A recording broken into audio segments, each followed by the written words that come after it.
morning till night, and did not know what joy was. He was grey also, from his long beard to his rough boots, and he looked stern and solemn, and rarely spoke. It was Toto that made Dorothy laugh, and saved her from growing as grey as her other surroundings. Toto was not grey. He was a little black dog with long silky hair and small black eyes that twinkled merrily on either side of his funny wee nose. Toto played all day long, and Dorothy played with him, and loved him dearly. Today, however, they were not playing. Uncle Henry sat upon the doorstep and looked anxiously at the sky, which was even grayer than usual. Dorothy stood in the door with Toto in her arms and looked at the sky, too. Aunt Em was washing the dishes. From the far north they heard a low wail of the wind, and Uncle Henry and Dorothy could see where the long grass bowed in waves before the coming storm. There now came a sharp whistling in the air from the south, and as they turned their eyes that way they saw ripples in the grass coming from that direction also. Suddenly Uncle Henry stood up. "There's a cyclone coming, Em," he called to his wife. "I'll go look after the stock." Then he ran toward the sheds where the cows and horses were kept. Aunt Em dropped her work and came to the door. One glance told her of the danger close at hand. "Quick, Dorothy!" she screamed. "Run for the cellar!" Toto jumped out of Dorothy's arms and hid under the bed, and the girls started to get him. Aunt Em, badly frightened, threw open the trap-door in the floor and climbed down the ladder into the small dark hole. Dorothy caught Toto at last and started to follow her aunt. When she was halfway across the room there came a great shriek from the wind, and the house shook so hard that she lost her footing and sat down suddenly upon the floor. A strange thing then happened. The house whirled around 2 or 3 times and rose slowly through the air. Dorothy felt as if she were going up in a balloon. The north and south winds met where the house stood, and made it the exact center of the cyclone. In the middle of a cyclone the air is generally still, but the great pressure of the wind on every side of the house raised it up higher and higher until it was at the very top of the cyclone, and there it remained and was carried miles and miles away as easily as you could carry a feather. It was very dark, and the wind howled horribly around her. But Dorothy found she was riding quite easily. After the first few whirls around, and one other time when the house tipped badly, she felt as if she were being rocked gently like a baby in a cradle. Toto did not like it. He ran about the room, now here, now there, barking loudly. But Dorothy sat quite still on the floor and waited to see what would happen. Once Toto got too near the open trap-door and fell in, and at first the little girl thought she had lost him, but soon she saw one of his ears sticking up through the hole, for the strong pressure of the air was keeping him up so that he could not fall.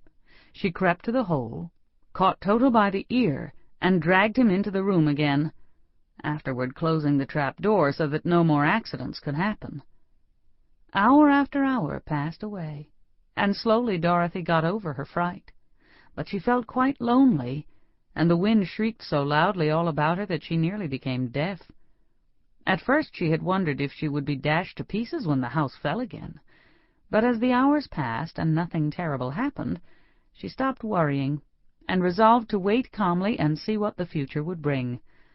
At last she crawled over the swaying floor to her bed and lay down upon it, and Toto followed and lay down beside her.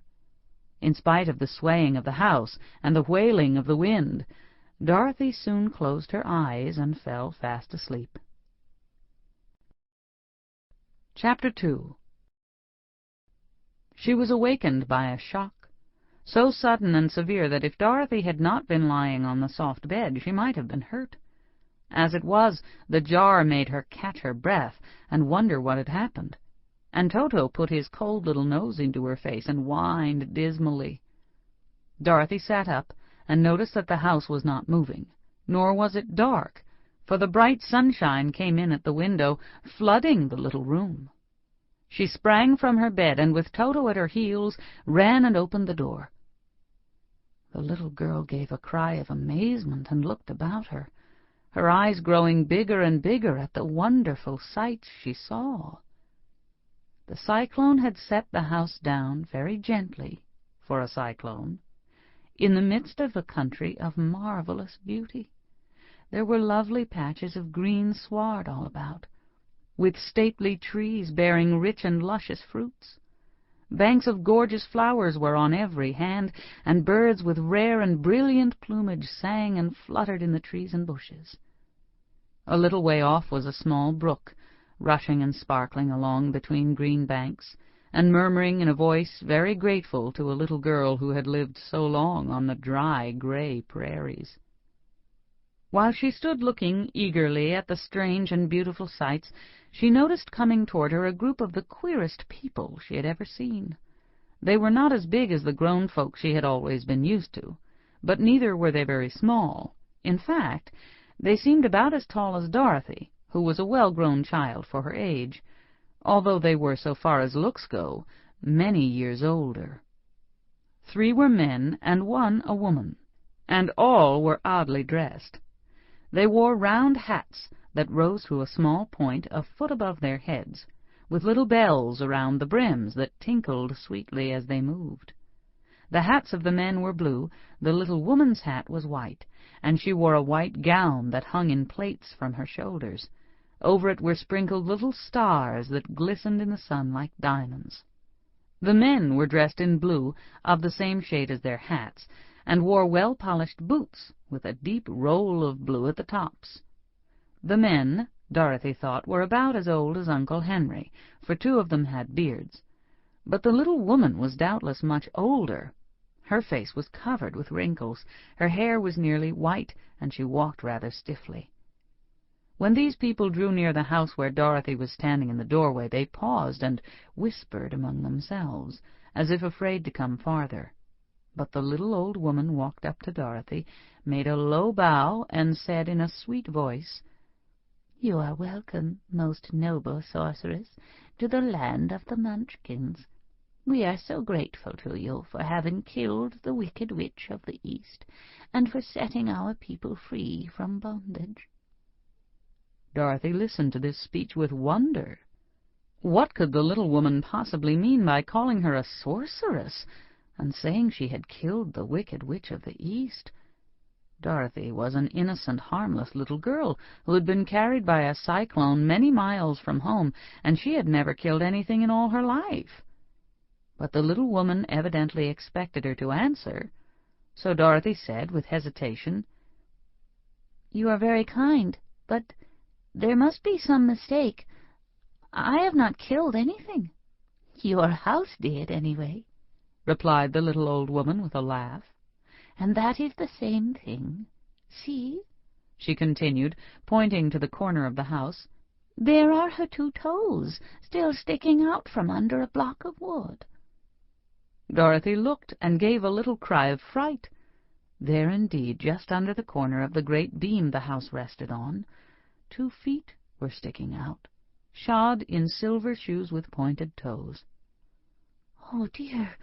Oh, dear!" cried Dorothy, clasping her hands together in dismay. "The house must have fallen on her.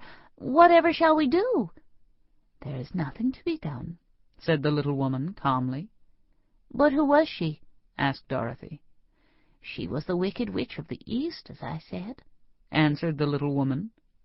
"She has held all the Munchkins in bondage for many years, making them slave for her night and day. Now they are all set free, and are grateful to you for the favor."